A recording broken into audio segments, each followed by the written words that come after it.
you are not welcome to the official podcast with not our host, Jackson and Andrew, and me, Kaya. You guys, I like Elden Ring.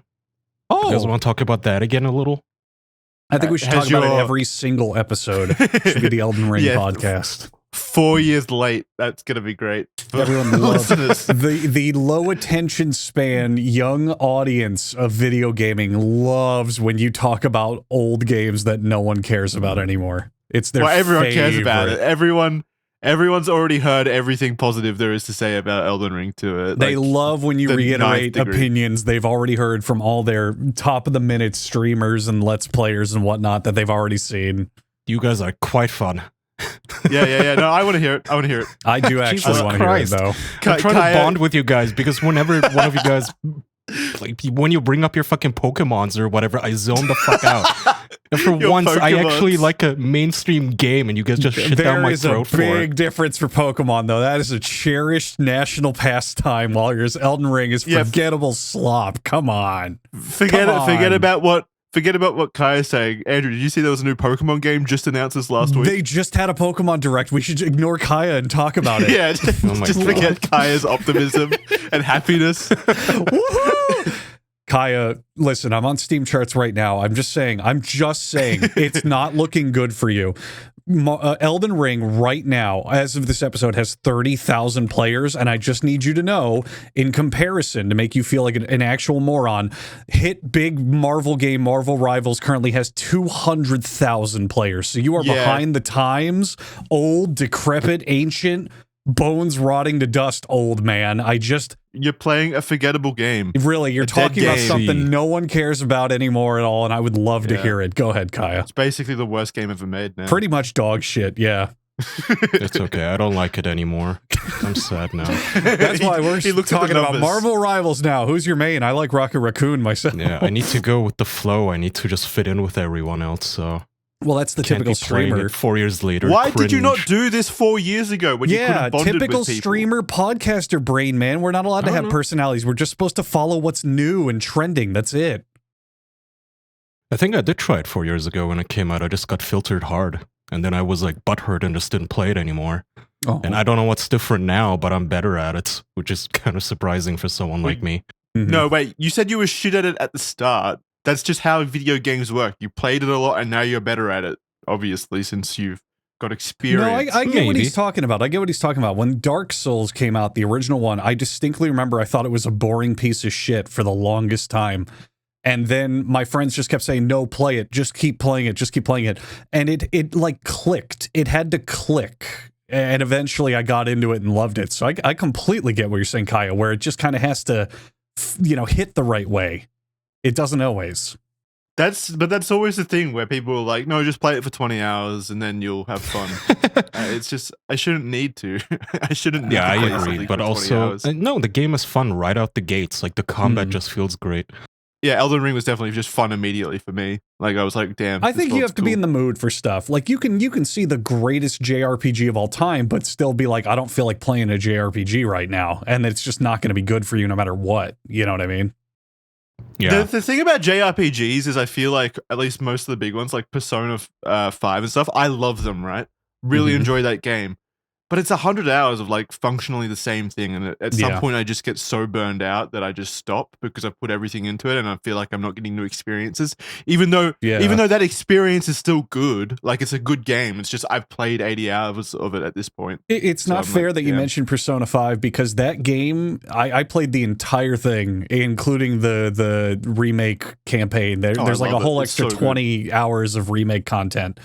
That game in particular is the king of the game is over, but let's keep going and see what happens. Because the story ends, the most important stuff ends. Everything important that you care about is over, done plot-wise and leveling-wise and progression-wise, but it just keeps going. Stop. The game does not stop. The thing that's annoying is the story keeps repeating itself too. It's like I've already heard the themes and the ideas that you're espousing, and we already know where this is going. Can we just get to the end now? Yeah. I'm ready for it to end. like a conclusion, please, instead of just regurgitating the same thing. Again, before fucking anime fans start shitting down my throat about how evil I am, I love Persona 5. It's one of my favorite games, honestly. I'm sorry to hear that, man. Game. Persona 3 as well. Those are the only two I've played, though. I've heard Persona 4 is really good, too, but I haven't played that yet. Well, you had one hell of a Persona quiz to show that those were the only two that you played. Yeah. Oh, yeah, I forgot about that. Yeah, but yeah, it's something I've noticed with a lot of JRPGs where the most passionate fans, or just any kind of Japanese game, really, or Japanese media, it's like, play this game for 40 hours and then you'll understand. Or watch this anime until, season 63, episode 42. Then you'll understand how great it is. And then I'm like, I don't want to go through that Herculean effort just to maybe see what you're seeing, basically. It sounds more like Stockholm Syndrome to me, even though it might be true.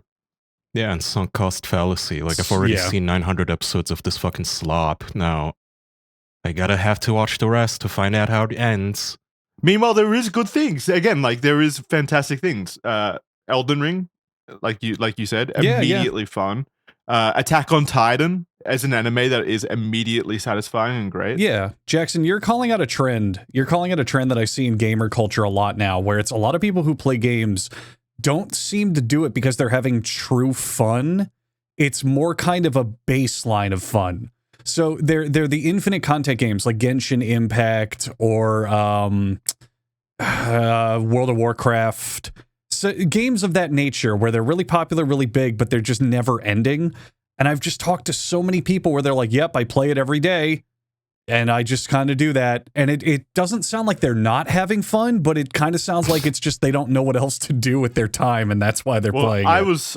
I was that guy with Destiny 2. Sure, like, Destiny 2 is another great example. That was a game where you put in your time, you work in the coal mines of the Destiny factory to, unlock new guns, unlock new perks, Did I tell you guys that Doug got completely one-shot by Balatro? It took over his life entirely. That's so not the same. Balatro is like genuinely just fun. Like, you're not putting in work. It's just addictive. There's a difference. Certainly, he owns it on like 4 different platforms now, apparently, and just plays it entirely on his off time. Good lord! And as you know, he's a big boy in the business too, so he's just sitting in his fucking office playing Balatro in between getting hassled by Fortune 50 company shit. Balatro fucking mesmerizes me because of the game being what it is, being this most celebrated thing. Because let me put it this way: if Bejeweled 3 just came out. Or Candy Crush, would we celebrate it to the same degree we do Balatro? Oh, yes. No, people think that shit is cringe for soccer moms. Well, yeah, of course, but it would still be just as big. I mean, I assume Candy Crush is probably still bigger than Balatro. Oh, it is. It is for sure if you look at the phone sales charts. But the fact of the matter, what I'm pointing out here culturally is if a phone game comes out like Candy Crush, people are like, oh, this is fucking cringe. This is for kids and soccer moms and who gives a fuck. Yeah, it's there. It's fun. It's a time waster. But Balatro is like, everyone loves it. They're heralding it as like one of the best games of all time ever. Well, I think tone of the product matters a bit there, where you look at Candy Crush and Bejeweled. They're these bright, colorful things that are meant to cater towards like kids and soccer moms. Like it's meant to be digestible in that way. Whereas Balatro is like, this semi-stylized poker game, basically. So it appeals to more kind of gamer audiences. But mechanically, at the end of the day, yeah. Mechanically, at the end of the day, it's one thing that you're doing over and over and over again with very slight variations. Now, Balatro is a good game, and I talked about this during our Game of the Year Awards episode. It's a very good game, but I find it so funny that you'll have this crowd of people where they go, oh, God, you're playing fucking Farmville on your phone? Ugh, you're playing that fucking App Store bullshit, and then they just play Balatro like it's different. It's the same kind of experience. It's just a time waster game. It's the same so now thing. We know what you're doing with all your time. You're very defensive about Farmville and Candy Crush. That's all you do in your spare time. Someone needs to water my crops, damn it. I'm tired of sending out requests and they all say no. Does anyone still play Farmville? That's a good question. That's what I was thinking. That one died, surely. Like, that's not the same level as Candy Crush. There's a difference in simplistic gaming as a whole on that. Like Minecraft. Minecraft is a very simple simple game, but there's so much to it. There's so much you can do with it. Whereas Balatro is always just Balatro. You know, it will always be that experience. I mean, you're not gonna go to the Nether in Balatro. You're not gonna build your own house in Balatro or whatever. But it's still, I would say, like mechanically, it's simple, but there's a lot of depth there still. In terms of what you're able to do. I don't think so, because I've watched high-level runs and the strategy is almost always the same every time. The amount of card variation with the jokers and stuff, and the strategies you can employ is much greater than like Bejeweled. To a degree, but then when you have to get like millions and millions and millions of points, you end up using the same like 5 jokers as everyone else. And that's the whole point. You get the same cards the same way. There's a strategy I see going around. You make your whole deck kings and then just get like these 5 overpowered king-based jokers. And that's what everyone does when you get to the later levels, you know? Yeah, I mean, I think my point is, while Balatro is a good game, I don't understand why it's as popular as it is. I feel like it's a bubble. Like, it definitely deserves to be popular, but not this big where everyone is heralding it as like one of the greatest things ever made in gaming. You know, it just doesn't make sense to me with how just simple and barely I agree. That's why in-depth Astrobot won Game of the Year. Astrobot is far better, but still, I think it's a incredible indie game. I think I think it might have been like a lightning in a bottle moment where the hype just caught on. Like it was an imaginative game that people just kept talking about. Sure. So people would hop on. Like I've definitely had people recommending it to me a lot, so maybe that's why it was so successful. But I think it still stands on its own merits. I think it's still. I am not. Does something unique. If anyone takes away that I'm shitting on the quality of the game, then they're not hearing what I'm saying.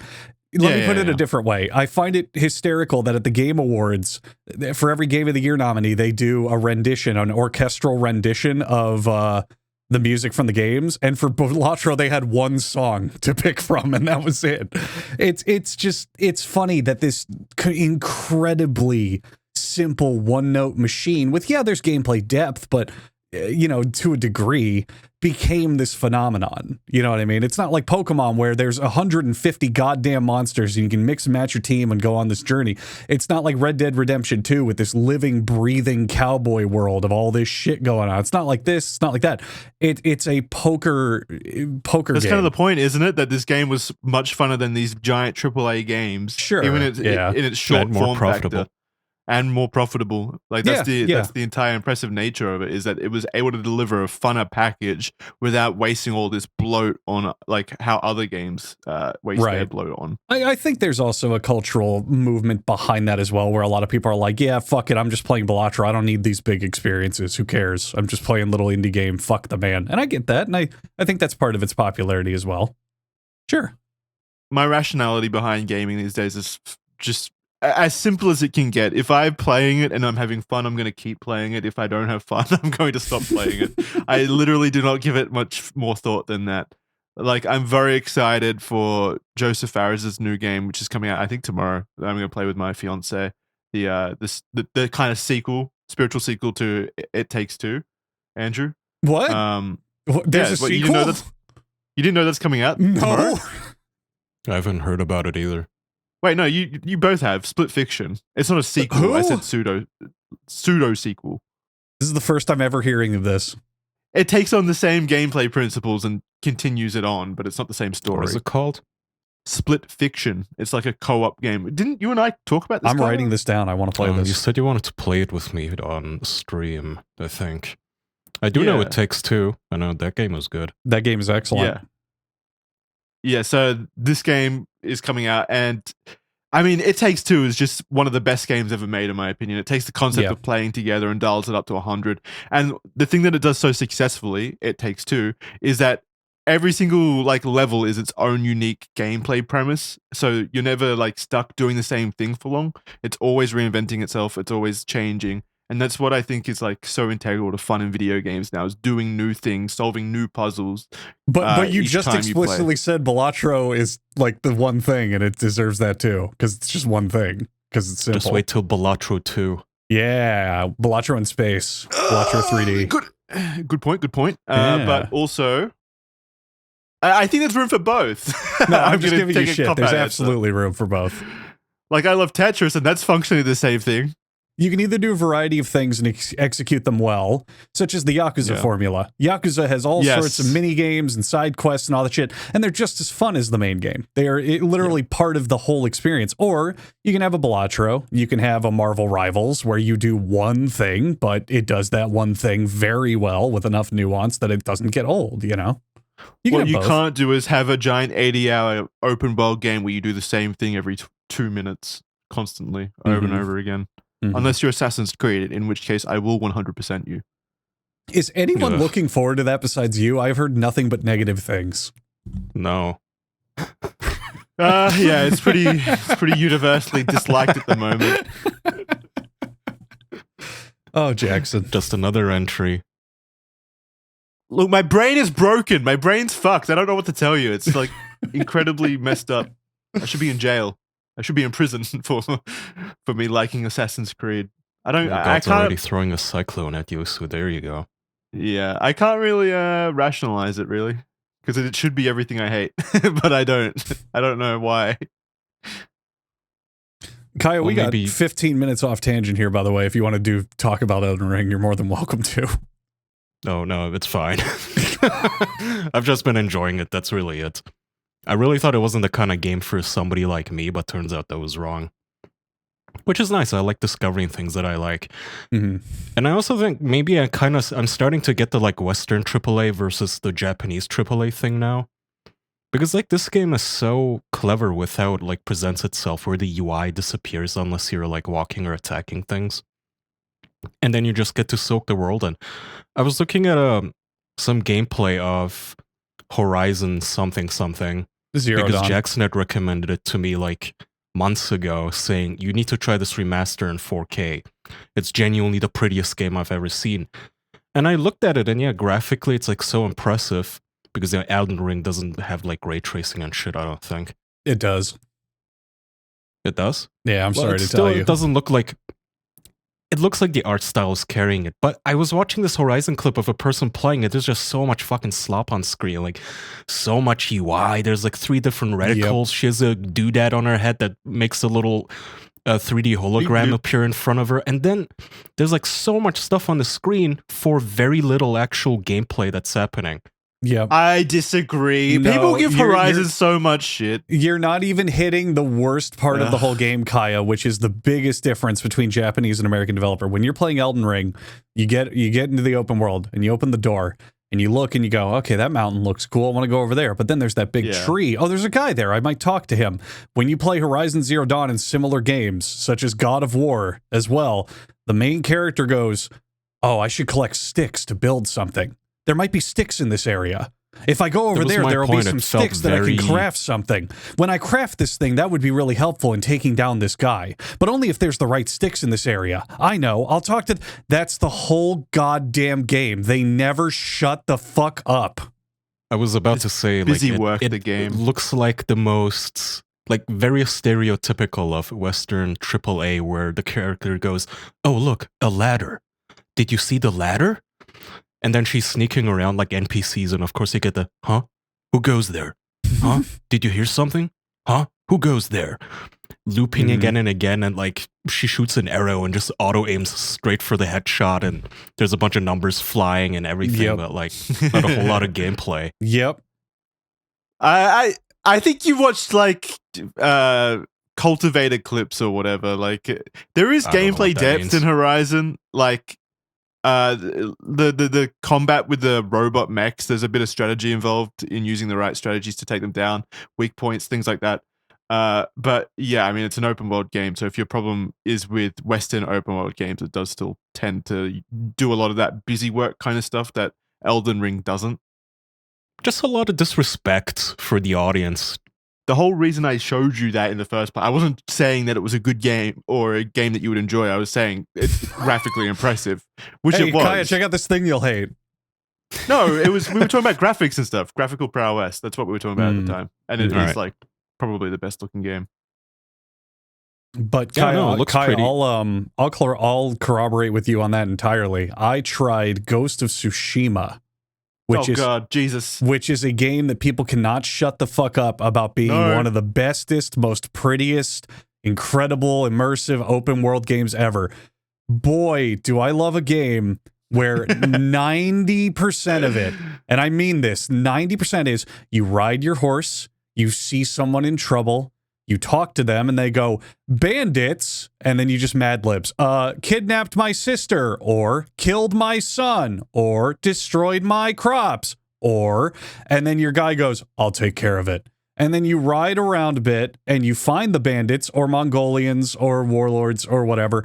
You slash them with your sword, and then you ride back, and they go, thank you, Ghost of Tsushima. Here is your, and then you insert new armor, or new sword, or crafting materials. It's so impressively monotonous and boring, and I don't know why people love it in the year 2018 when it came out, 19. Like, yeah, it was already, people were bitching about that kind of stuff, and yet this game gets a pass for some reason. It's gorgeous. It is a beautiful game, especially with, like, HDR and ray tracing and all the pretty stuff. But I've tried to play it 3 different times, and I get so goddamn bored every time, and I just stop. Every single time. Well, I like the story.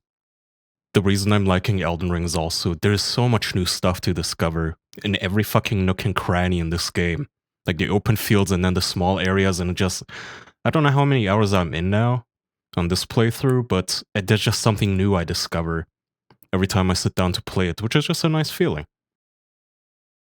Yeah, I totally get that. Game. Highly recommended. See, the other thing though with Elden Ring is like everything feels unique. You go over to this tree and there's like little weird windpiper people, and then you go into this fucking underground cave and there's mass goblins, and then you go over here and there's like shadow monsters. It goes to Tsushima, for example, Mongolians. Or barbarians, which are just, they play exactly the same as the Mongolians. That's it. That's the entire fucking game. So if they replaced the Mongolians with little woodland creatures, you'd find Ghost of Tsushima more fun? Honestly, if they just gave me more enemies, more combat variation, like it's not enough. Red Dead Redemption 2, same problem. People like the story, and sure, I'll give you that. It's pretty good. But what is it? Ride somewhere. Oh, God, help us. Because train or gold or horse. Okay, let's go. And then you ride alongside them and they give you a little more detail. Shoot some cowboys, ride back. That's the whole game. That is 100 hours of your time.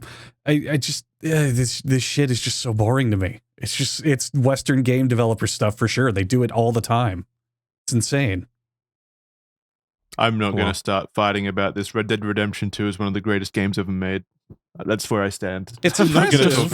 I'll give you that, but is it fun? Getting into this. Don't bother, Andrew. Jackson cannot understand the mind of a Souls player.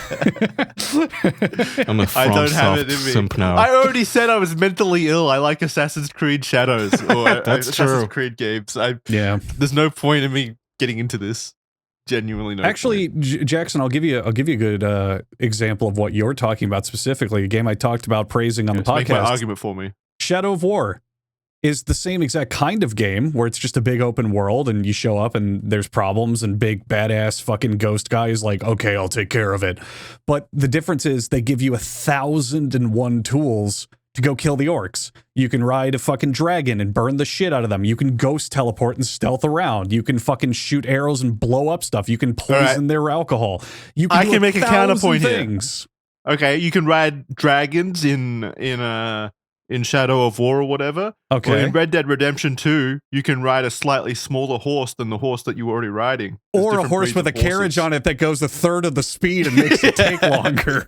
Or you can even walk on foot. Whoa! That's amazing! That's pretty cool. It's revolutionary. It's just boring. They've probably modded dragons into Red Dead Redemption 2 by this point. That'd be fucking awesome, actually. No one's gonna fuck with Arthur Morgan now. I'm sorry I'm killing the analytics on this video. Dislikes out the ass, negative comments. I get it. You're not allowed to attack Red Dead Redemption 2. I know. It's not allowed. It's illegal. Hey, I genuinely love Red Dead Redemption 2. That's not me defending our analytics or anything. We've already killed that in 20 minutes. That was dead before Red Dead. But no, Red Dead Redemption 2 is like one of the most meaningful games I've ever played. In terms of, yes, I will say that 80% of that does come down to the story, which is, and you were a gameplay person, and that's totally fair. But I definitely get a lot of my enjoyment from video game stories as well. So, I like both. I can deal with shit. I like both. I just can't have one carry an experience. I think everything has to have a certain level to it of acceptable, you know? Well, because then you're just watching a movie, but with extra steps of like a chore in between scenes. Right. Like, okay, if the story is really good, that's nice, but not if you have to like sit through. Yeah, but I didn't have that problem with Red Dead Redemption 2 because I was not only engaged in all the side stories and things like that. I found the world beautiful to explore. I could do other mini games whenever I was feeling bored, like poker, fishing, things like that. Even just hunting creatures and stuff was fun for me. And there's a lot of creatures that you can hunt. I'll give you leverage over me forever. I unironically love Death Stranding from start to finish, and that game for the first I was going to bring that up. For the first half of that game is explicitly walking on foot, not even on a vehicle or a horse. I was going to give you that, but then I was going to bring that up as a point, but then I thought about it a bit more, and I thought about all the different gameplay tools that are in Death Stranding that do make it eventually unique.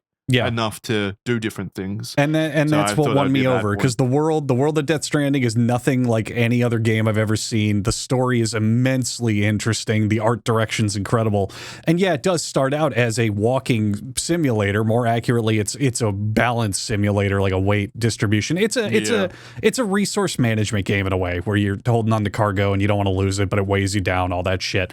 But it very quickly becomes, okay, well, now you have ladders, you have ropes, rappels, you get guns, so you can shoot off people trying to steal your cargo. You build motorcycles, cars. Like, it's an exponential growth game as well. You start out walking around on foot, fucking delivering stuff by hand, but then by the end of the game, you're loading entire pallets onto your fucking jet motorcycle and shooting dudes with grenade launchers, you know?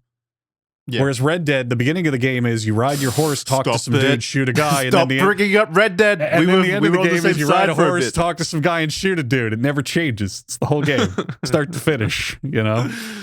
So, whatever. Yeah, whatever. Real quick, a word from our sponsors. I am an old ancient man of power, wisdom, and courage.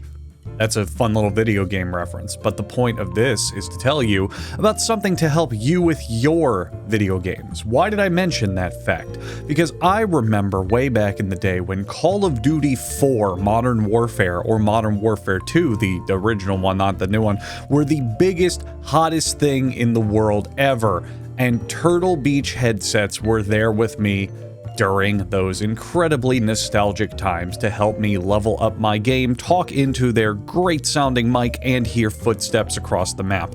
And things have not changed, because in the modern era, the Stealth 700 headset from Turtle Beach gives me that sense of nostalgia. When I wear it, when I look at it, when I'm gaming with it, I just keep thinking, man, this is that incredible, high-octane gaming experience that I remember.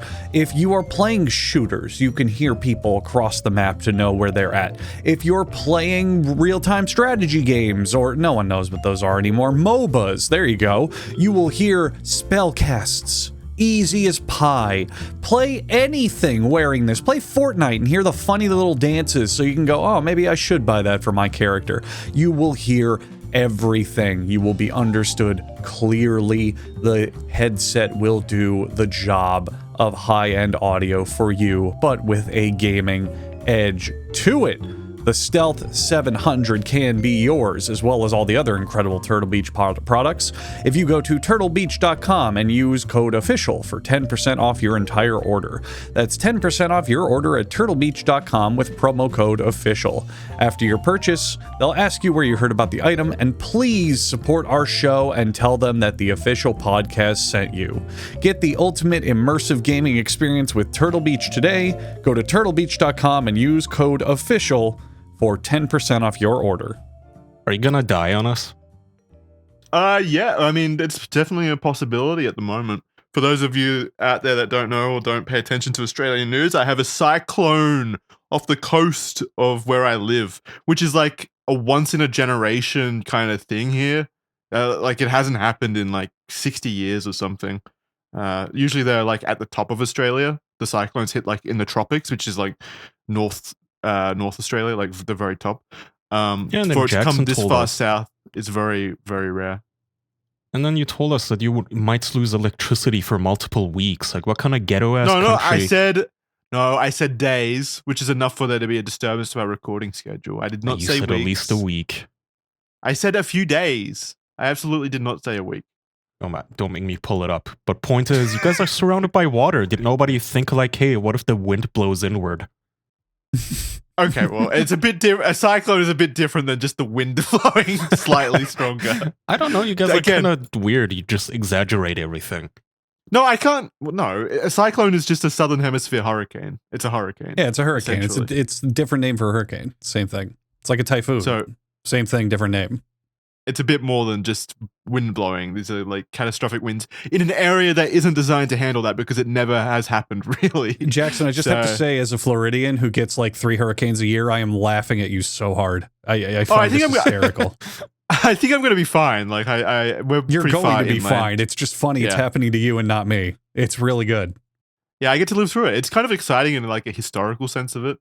I'm not really nervous or scared about it, but I am scared for where the city that it is hitting, the Gold Coast, it seems like at the moment, because that place is like full of, you know, those like developed canals where they put houses right on the waterfront, like man-made canals of water.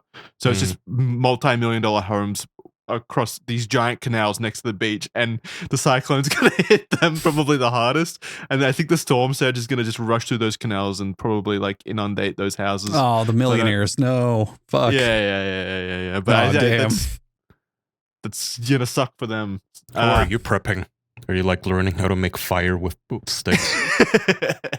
I mean, I've done the basics, basically like getting all the shit out of my lawn, any kind of things that can be turned into, you know, projectiles through the wind, locking everything down. I'm not like going to board up my windows or anything crazy like that.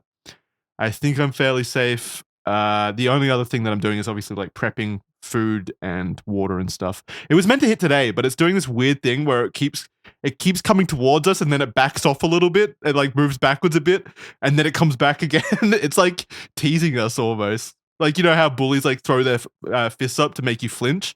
It's like doing that. It was meant to land at like 2 a.m. this morning, but now it's like slightly further out than it was.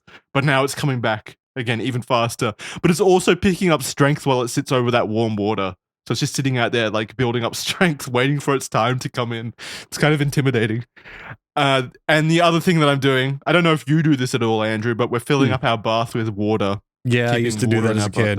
In case you lose running water, you fill up the tub so you can have it for the week. Yeah, that used to be a thing. Well, not just that, just so we can like flush the toilet in case we lose water. That's what I just said. Flush. I just said so you have water for the week. Yes, you can. Right. You can flush the toilet if you want to, Jackson. You can do other things with that water. It's there. It's your water, believe it or not. You're not going to drink bath water. Why not? What do you mean? Yuck. I'm bathing in there. No, why would you get in the bathtub full of your only water? You can clean it out first. Yeah, you clean out the tub, you fill it up, and then you have clean water in case you need it. Run it through a Brita filter if you are worried about drinking it. Why not? Well, I don't need to. I've got bottles of water saved up. I'm fine. No, just drink the bathtub water. No, drink the bathtub water, Jackson. No, it's all dirty. Afterwards. Drink the bathtub water. It's the poop water. Why is there poop in your bathtub? No, it's for the poop. Why are you pooping in the bathtub? What if I drink all the water and then we got no water to flush with? Ah, shit, you're just right. Go take a shit outside. Yeah, go poop in the yard like your dog. Have the shit fly around in the hurricane winds? That would be really funny, actually, if you took a shit during a hurricane. It would be funny. You could fling it over the neighbor's fence. How much prep do you do with hurricanes generally? Because I always see people like do no prep, and it never makes sense to me because you may as well just do the bare minimum prep just in case. So when I was a kid, prep was really serious. And I it's probably just based on where I lived. But that was like, you know, take stuff in from outside, fill the bathtub up, make sure the fridge and stuff stays cold and stocked and like don't open unless you need to, get ready. The power's going to be out, internet, blah, blah, like that was whatever. These days, I move stuff away from some windows and then I'm done. Everything else I don't care. I'm fine. And maybe it's because infrastructure in Florida now is just so ready for hurricanes compared to what it used to be. I mean, like you said, you get hit every year basically. Yeah, everything here is built. I mean, Tampa just got hit by a gigantic fucking hurricane, and I think we talked about it, within like a week and a day, 99% of the power grid was restored. So it's like, who cares? You know, you just wait for a bit. You get some fucking snacks for if you can't go to the grocery store, fill your car up with gas if you can't get gas, and then you're done. That's all people really do here, as far as I know. Maybe board up your windows if you're in a bad area for it, but that's really it. That's all I know. Meanwhile, like our infrastructure is like wooden homes. So I actually saw photos of like some people down in Brisbane, which is also getting hit. The scale of where this cyclone is affecting is enormous. But Brisbane is getting hit, and there was a photo of like some people worried about their home. Their home was like on stilts, like wooden stilts. Oh no! Like propped up over the land on wood, basically. And like that house is absolutely gone. As soon as there's any winds, like in the 150s, it's gone. Why would you build a house on top of sticks? Well, the wooden. I don't know. They're propped up. It was like redevelopment or something. Like a tree house. Yeah, that's the way we live in tree houses. No, it was propped up for renovation or something. It wasn't how they live. It's just the home was going through renovation. Yeah. So we've never experienced this before here, really. So we're not prepared for it. It's also big. It's a big fucking cyclone. I'm looking at it now. It's large. It's not small. It's only a category 2 at the moment. They think that it might strengthen up to a category 3. You guys are pussies for that, though, I will say. Just totally pussy. Yeah. Well, watch it roll through and all of us die. There is footage every hurricane in Florida of people like surfing in the hurricane, riding little river rafts through it. Like people don't care here. They don't give a fuck. You guys are pussies. There will be people doing that. Absolutely. Okay. It happens every single time there's floods and stuff. People are out there in the flood water, which by the way is disgusting. It's full of poop and disgusting things. And people go, haha, I'm going to drink the flood. It's like, okay, go nuts. Meanwhile, I'm drinking my bath water. Like a real man. And flushing with it. Fucking yucky. No, but it should be interesting if it actually does land. And I do think that my power will be out for at least 3 days. I remember when I was living more rural up in the mountains, there was a flood that rolled through and my power was out for about a month and a half. Jesus Christ. Jesus. Yeah. Invest in some infrastructure. It's a rural community. Well, stop living in the rurals. Well, I don't anymore. Okay, well then mission accomplished. Shut up. Have you ever lived through a natural disaster, Kaya? Do you have any advice for me? Well, that depends. Like, do you consider a coup attempt natural for Turks? For Turkey, yes. Yes. For Turkey specifically, that's more natural than any other disaster. No, not to my recollection. I don't think so. And I don't want to. Like, I imagine being somewhere in the Goldilocks zone for a cyclone would be super cozy. If you just got like strong rain and you're inside, safe and sound, just sipping cocoa. Well, we are. We literally are in the Goldilocks zone of like cyclones and natural disasters. Like, we don't get anything here until now. Like, I can't overstate how much of a once in a lifetime event this is for us. Like, it's kind of crazy. Shit never happens here like that. Like, the most we get is, we get bushfires, but that's all of Australia. That's it. Well, this will put out all the bushfires. This is a good thing. Yeah, that's good. Yeah. Well, yeah. We needed this. We did. Honestly, this is a net positive if you think about it. It's going to knowing our luck at the moment, it's going to the fucking lightning strike's going to cause a giant bushfire immediately after it or something in the storm. Then we're going to have fire on one side and the hurricane on the other. That would be a fun war.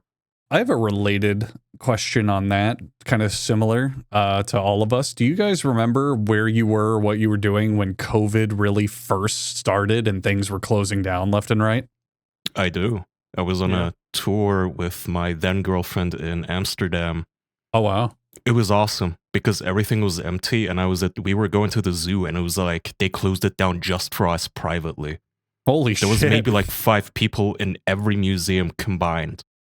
It was amazing. It was like I just had bought the city or something. It was awesome. Why did they lock it down exclusively for you? No, because everybody was just scared and terrified and inside. Meanwhile, even back then, it was kind of obvious that it's just a fucking flu, so we were just having fun. Traveling around and like buying tickets to every museum because there were no lines anywhere for anything, no crowds. And Amsterdam's a super crowdy city where like cyclists will fucking steer their bikes into you and stuff just on purpose, just to fuck with you. But at that time, it was beautiful, just empty. So I remember that. I remember seeing the first reports come out, and I was just in my house, like my room. There was nothing really interesting about it. Yeah. Oh. That's when I saw the first reports. I was like, this could be interesting. And then the next few days happened, and it was like, okay, this is ramping up into something. Mm-hmm. And I was just at home. So then I just stayed being at home during the lockdown. What about you?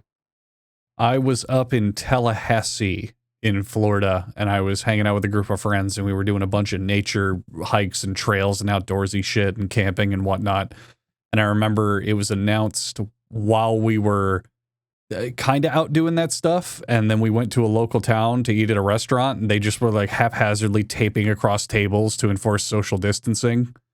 And it felt really scary how alien it made everything feel, because everyone was closing stuff and separating stuff and whatnot, and it was just kind of like, what do we do? Do we go home? Like, what the fuck is going on? Actually, is it better that we're here and away from people in like these rural areas? I don't know. What do we do? Home to zombie apocalypse. Yeah. See, that was what the confusion was, because it was like, are we just supposed to be at home? Like, what do we do? I don't know. It was really weird. It was a very confusing time. Oh, fuck me. I shouldn't have read that in chat. Someone said I was 13. I'm 19 now. I cannot. It feels like yesterday.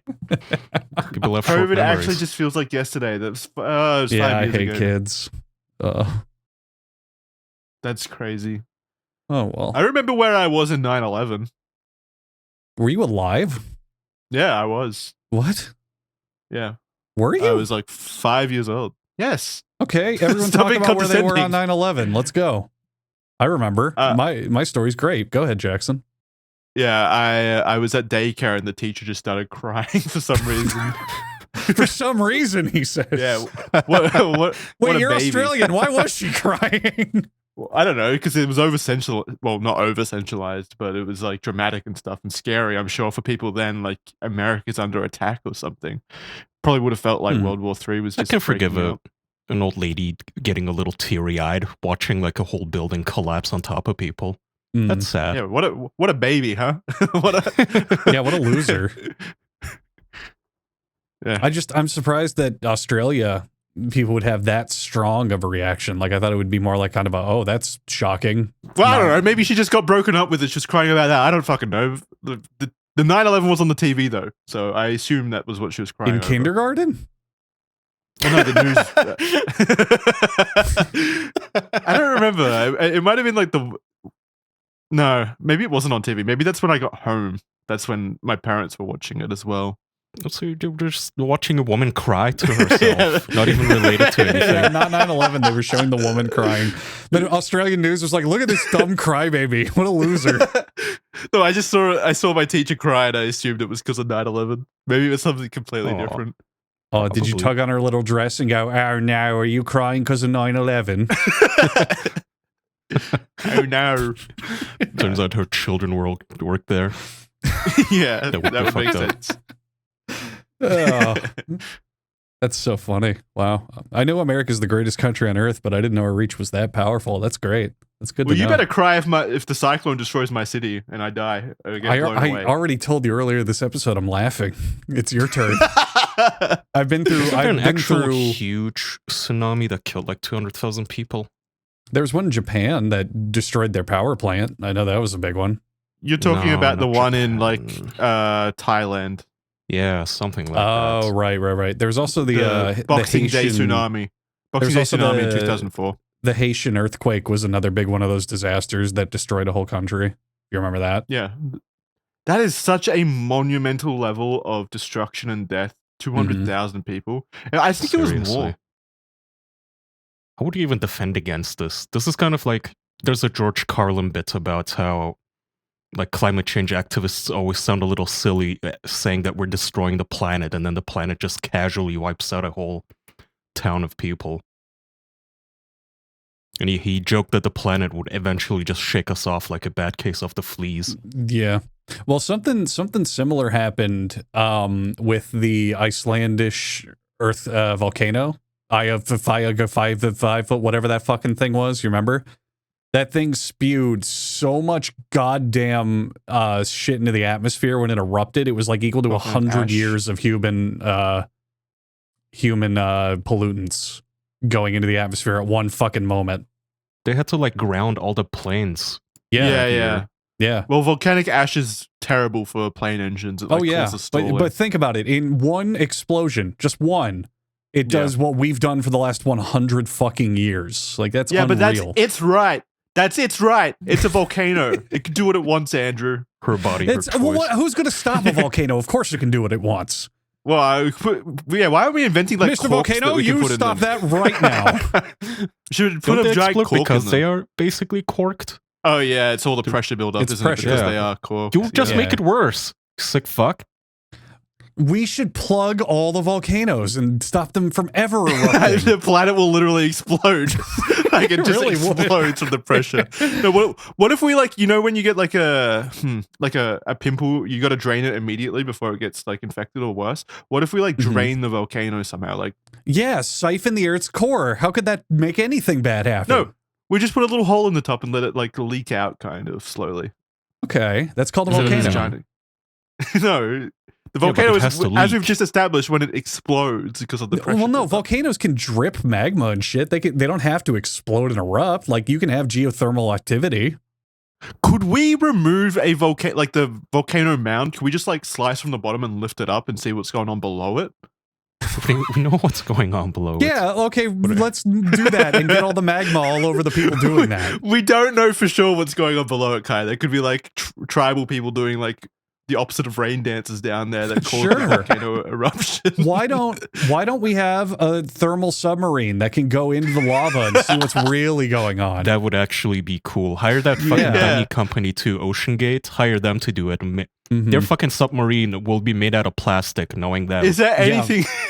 Yeah, it would be controlled by a fucking PlayStation 2 controller too. Yeah, but by this time we'll do a PlayStation controller, not an Xbox one, so that way it works. Yeah. Is there any way we can like... Is there any material that we can coat ourselves in that would survive lava? Hypothetically, like a lot of something would work. Like if you had a lot of steel, but it would be an unreasonable amount. Okay. Yeah, I don't know. So we would need like a steel chamber. And just in the movies, they slather the stuntsman in some substance, and then he's like fireproof for a little bit. Fire gel, yeah. Yeah, you could try that, Jackson. I mean, what are you going to see though? Realistically, you're just going to see lava. You would die before you even get close. Like if you stand close enough to lava, it kills you. You don't have to be in it to die. It's that hot. Well, no, I'm saying with the lava protection suit on or whatever. Like, well, they have those for studying earthquakes. They just or volcanoes. They just can't go in the lava, but they can stand. Well, that's what I'm saying. What's the point of going into the lava with the lava suit on or whatever if all you're going to see is lava? Well, let me cut off your sentence early because you said too many words. What's the point of going into the lava? Like, really? A quick death. Well, what would you prefer, to die from the lava or be like permanently entombed in pyroclastic ash and preserved forever? Why do I have to go into the lava at all? Yeah, it's why lava. would I have to prefer either one? We can just send a drone down, even if we could like manufacture one. Or we could make our own. It's just melted rock. You can make it in a lab. Okay, hypothetically, let's say you're on the perimeter of a volcano and it erupts. You know you're going to die regardless. Even if you run the opposite direction, the pyroclastic flow is going to catch up to you and encase you in like a compromising position like those people in Pompeii were preserved permanently. Would you instead prefer to run towards the lava and just quick death, quick burn? I would swan dive into it if I knew it was hopeless. Yeah? I don't know. Would you prefer to be entombed, naked, crying, begging for your life permanently? So Kaya, you're at Mount Vesuvius. It's your vacation. You're at Mount Vesuvius. and you've decided, you said, oh, go along, honey, and our friends that we're on vacation with. I've got to do something that I have wanted to do my whole life, and this has been your lifelong dream, your lifelong goal. You pull down your pants and you turn around and you spread your butt cheeks and you moon the volcano Mount Vesuvius. You moon it with your full asshole out. You're like, take that, Mount Vesuvius. That's not something that I would have to hide from my wife and friends. That's exactly something that I would do. Okay, so they're there, but they're a distance away. They're safe, is my point. But you're like, take that, volcano Vesuvius, you stupid bitch. In that exact moment, it erupts. Full Krakatoa-style eruption.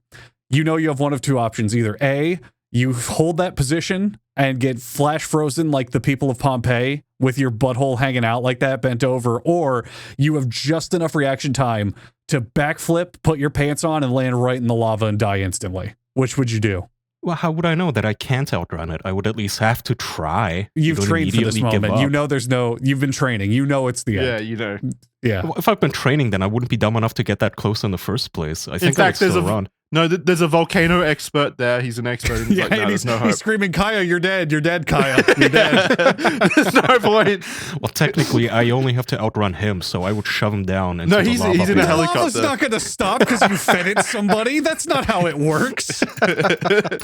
He's also in a helicopter. God will like the sacrifice. Oh, that's a good point. I didn't think of that. Shit. He just has to be a virgin. Okay, so you feed the volcano god with this scientist, and he's melting, and he's like, damn, Kaya, that was a good move. And the volcano god comes out, and he goes, you know, that was pretty good, but I really just want to see Kaya's asshole. What would you do, Kaya? It's one of those pervy volcanoes. Yeah, it's a pervy volcano. He's jacking off with his lava cock and everything. That it could possibly be painless, because apparently when you fall into lava, or like any meat falls into lava, like you don't burn. You just basically combust because it's so fucking hot that it evaporates all the liquid in your body. There was a guy who jumped into a geyser at Yellowstone, and I don't think he felt any pain. Oh, because he was an idiot who tried to rescue a dog. Oh, right, yeah. So I did a whole video on this. He was a dude who went camping, and there was a dog that was being a dog, and it jumped into a geyser, and it was like, okay, well, that dog is dead because it's a fucking geyser. It's extremely, extremely hot water. And he went in to save it, and he dove in head first and was in there for like 6... What? Yeah, he was, he was actually just stupid. And all of his friends and family were like, don't do it. And he was like, no, I have to do it. I'm cool. So he got cooked alive? So he basically got flash cooked. And I don't think he said it was painful, but what happened is he came out of the water. He was still fully cognizant. No, let me tell the story. God. He came out of the water. He was still alive, and he told his friends, he was like, that was stupid. I really shouldn't have did that. And his body just slow roasted itself while he was sitting there. I think all of his nerve endings got fried, so he didn't feel any pain. But, like, his skin melted off. He went blind. He, like, just suffered for 6 hours and then died. 6 hours? That's how your nerve endings work. I think they get, like, you still feel a lot of pain, especially after you've been put out. Like whenever people self-immolate. How the fuck did he survive for 6 hours? I don't know. But they took him to the hospital, and he was in the hospital for like 6 hours and died.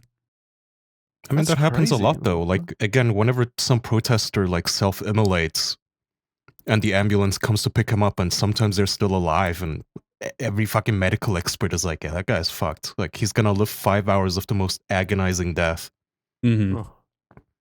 Because, like, all your tendons and flesh and muscles and organs get literally cooked. Like, that is such a horrific death. Well, Jackson, you know what you have to do before the cyclone hits? Light myself on fire and throw myself into it? Yeah, it's the only way. It would make you waterproof. You wouldn't get wet. What I would do in the case of the self-preserving thing is I would throw myself at Kaya and kiss him so that we get frozen. We get frozen together as a kissing couple, and then Kaya's gonna get called gay by scientists for the rest of it. Yeah, future archaeologists. I love whenever they do that, when they discover like two male comrades who were dying in battle together or something, and they just decide to lie next to each other in like camaraderie, and then 1,000 years later some hag goes, look at these gay boys. Yeah, I bet they had these guys were actually gay. Yeah. As science can tell us, they had sex, or they were gay. Yeah. His name was probably like Pernilius the Strong, and then future historians are like, Gaycorius was the gayest soldier of them all. They did that with the people in Pompeii, I'm pretty sure. Like there was a couple dudes huddling together, scared for the impending doom. They were huddling together. And so they were preserved in that way, and then the scientists, archaeologists or whatever came along and they were like, these guys were gay. Notice how they hug. That's the effeminate quality of friendship. That must mean that they're gay. Yeah, and then sometimes they find like lone bodies with like tools next to it, and they go, this person used to be non-binary, and this is an old-fashioned sex toy he likely used on himself. It's like, what the fuck? You should be able to haunt people that do that to you posthumously. Now, to be totally fair, we have absolutely found old ancient sex toys. We've found wooden penises and all that shit. We have, but there was a trend for a while, that, like the height of the culture wars, to try to do this with literally everyone who's ever been dug up. Just to, I don't even know, it's just funny. Just to bully them in the afterlife. Like, even if you are gay, it's still such a weird thing to comment on. Like, and to want it to be true, it's like, I feel like it's the same part of their brains where, like, you know how young teen girls on Tumblr ship every male friendship as a gay thing? Oh my god, where like, I remember when the guy, I forget his name, but the actor from the Sherlock BBC series, I think it was BBC, he came out and actually said, like, stop shipping us. It's weird. Like, I'm not having gay sex with Sherlock. Why and not? They got mad at him. That's exactly what someone who's having gay sex with Sherlock would say. Yeah, honestly, only people who are worried about their gay sex coming out are the ones who say, I'm not having gay sex. It's them, it's House and Wilson, which, to be fair, is a pretty hardcore bromance. Yeah. Naruto and no, but that's the thing. That's the thing. You can't just have a guy friendship. You can't have a guy friendship in media without people making it gay for some reason. Like, they really want it to be gay. You can't just be bros or anything. You can't be close friends. It's got to be. Do you think gay. it goes the other way, where you have a couple that they're gay in media and they're like, "Hi, honey, good to see you," and they kiss on the lips, and all the shippers are like, "Oh, they're just friends. They're just pretending. They're just really good acquaintances." That's so hot. They're just a bro job. That doesn't mean anything. He's just doing him a favor. There's no love here. It's so fucking hot. It's a weird thing that I see in people who read fiction, like books and stuff. Like, girls really want the guys to be gay, but then I think about it, and like, guys really want girls to be gay too. Like, yeah, it's not weird at all. Lesbian porn. It's not remotely weird. Like, men watch fucking Arcane, and they go, look at the lesbians kiss, and every one of them thinks, oh god, I hope they get naked and fucking scissor each other instead of just kiss. Yeah, like, guys love lesbians too, so I get it. But what's weird both ways is when you start commenting on like real people like that. I guess that's where and then get mad when they don't lean into your like, your gay fanfic that you created. I think there's a difference between fictional characters and real people on that though. Like, if they're shipping the characters in Doctor Who or Sherlock and it's the characters, that's fine. Like, they're not real people. They're characters. Any actor could portray them. And in fact, in Doctor Who, one character has been portrayed by like 20 actors. But if it's the actual actors they're shipping, then that's kind of weird. That's too much. I like how in Doctor Who, a character gets portrayed by different people. You mean Doctor Who himself? Yeah, Doctor Who. I mean, yeah. Yeah, Doctor Who, you know, yeah. Another thing I noticed with Tumblr people is that, like, they don't actually watch the shows that they're shipping. They just like Dr. House gifs. And then one of these teenies, sometimes she'll sit down and actually watch an episode or like see a clip with audio, and they're like, what the WTF? House just called the black guy a thief. What the fuck? People watch this? And it's like, oh, how cute. So you're just like gifs of men like staring at each other lustingly. People do that a lot with media in general for fandoms. Another great example is American Psycho, because a lot of people are like, oh, the Patrick Bateman Grindset, he's a Sigma male, he's the optimal person. When part of the entire point of American Psycho is this is one of the most horrible human beings to ever live, and he's a reflection of real Wall Street executives. You should not want to be like this. No, people have loved horrible people forever anyway. Like, we see serial killers get pussy wet outside their prison. I get what you're saying, and I do see that, but I don't think when American Psycho came out, people were idolizing Patrick Bateman. I don't think that was a thing back then. I don't think people saw him as a good person or someone to be. But now it is. Now they do, for sure, but I think back then it wasn't a thing. Yeah. But then it, I guess, snowballed into now the modern day Sigma male Ryan Gosling. He's literally made for real. Ryan Gosling's great. Ryan Gosling is harmless. How do you know? Well, yeah, true, actually. Yeah. He could be a serial killer. All right, then. You're right. Never mind. He wouldn't moon that volcano to save us. He'd let it blow up. Fucking asshole. Yeah. Fuck. Ugh. Oh, my ear is so itchy. What the fuck? Do you have a bug in it? No, it's just itchy. It's probably a parasite knowing Australia. Did you care about 9/11 when it happened? Where were you when that happened? Did they dance in the streets? Yeah, like, I'm curious if they actually gave a shit when it happened. It wouldn't surprise me, but I didn't live in Turkey at the time. I was still in Germany. I was like 10. Well, were they a fan of it? Germany? I have no idea. Genuinely, I was just way too young to notice anybody's reactions. I probably didn't even understand it or care. I'm sure my mom cared, but you know, I was just playing. I'm sure they felt conflicted. Like there's some part in their blood that's like fuck yeah, but they can't like actually say that out loud. The German people. Oh, I think like the European contempt and hatred and envy of American people didn't really like reach the current height at the time. So I'm sure they were probably genuinely like shocked. Turks, on the other hand, yeah, I mean, it wouldn't surprise me if they did dance in the streets. Do you think it was from a moralistic point of view, or do you think they just like seeing buildings come down? They just like dancing. The Middle East hates America. No, no, they don't. Surely. Wait, Kaya, hang on, wait. I don't believe you.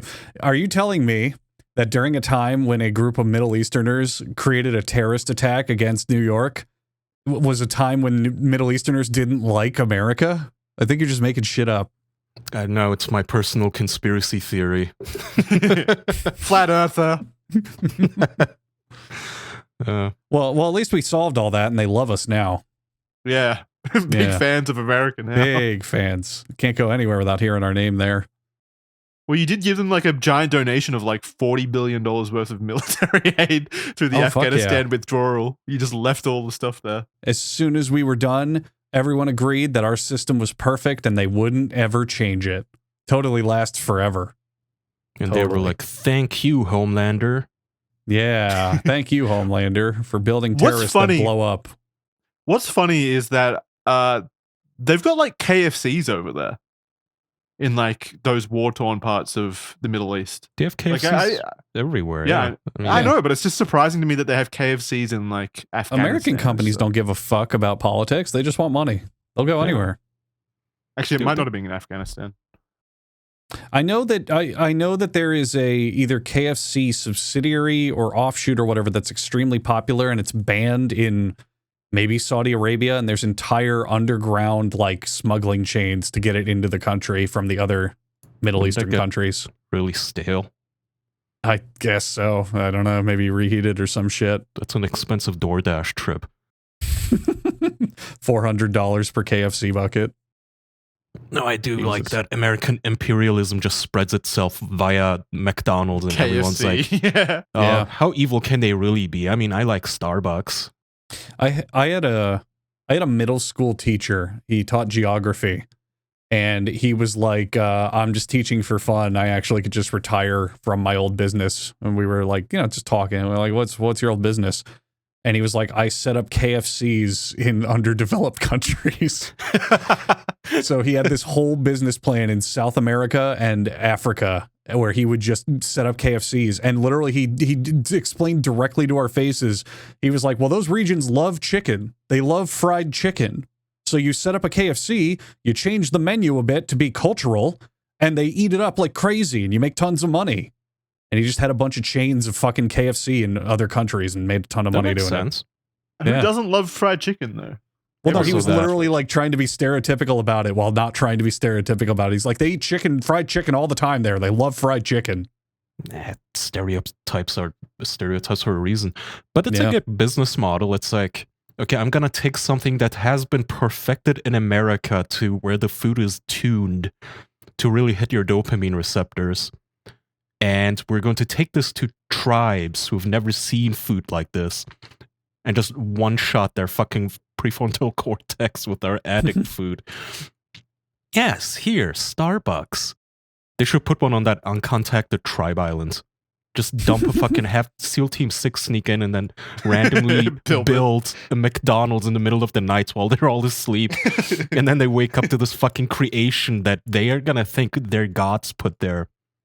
Dispensing fucking greasy burgers. With some 16-year-old behind the counter. Kaya, I'm sorry to tell you, man, that's already a movie. There's a 1980s comedy called The Gods Must Be Crazy, and it's about an African tribe that discovers a Coca-Cola bottle and thinks it's literally a creation of God. So, yeah, you're on the right track with something. That is amusing, but you have to do it all like no human contact. It has to be self-checkout, like the robot thingy with the screen where you can press on it and then it dispenses the fucking pill for the rat. No, I think it's funny if there is. I think it's funny if there is like some 15-year-old American student, like fucking kid behind the counter. Hi, welcome to trying to translate the language. The tribe is just death staring at her, like not saying anything, just pointing a spear at her head. She'd have to be like, she'd have to be behind bars or like bulletproof glass of some sort to make sure that we don't accidentally get her killed. But I guess there would also be a language barrier. But you could just point at photos. We should bring in a fat, disgusting, slobby American on a lazy boy, and we just supply him with McDonald's, and he just sits on the outside of the village eating it right in front of them and never saying anything or talking to them. Just to give an idea. If I was a starving, like, prehistoric person, that actually might convince me it's God or something. That would be quite mean, though. I want them to get the burgers, and I want the 15-year-old cashier to then point at them and say, money. So then they have to invent the economy and get jobs for ultimate goal of eventually just taxing them for half their fucking income. And then we get a guy in a suit and he's like, invest, subsidize, franchise. We teach them all these things and then we take a cut. You're a genius. Oh, we tax them? Why not? There's nothing stopping us from taxing them right now. We could go there and just take their shit. What are they going to do? I have a gun. Doesn't it feel a bit... Well, doesn't it feel a bit weird that we kind of just leave them there as a science experiment almost? Like people watch them and stuff without them knowing. People are saying it would be morally wrong to expose them to the modern world. It's like, you mean the same thing that happened to literally every other tribe on the planet? Why do they get special treatment? Yeah, plus... And it's more like a...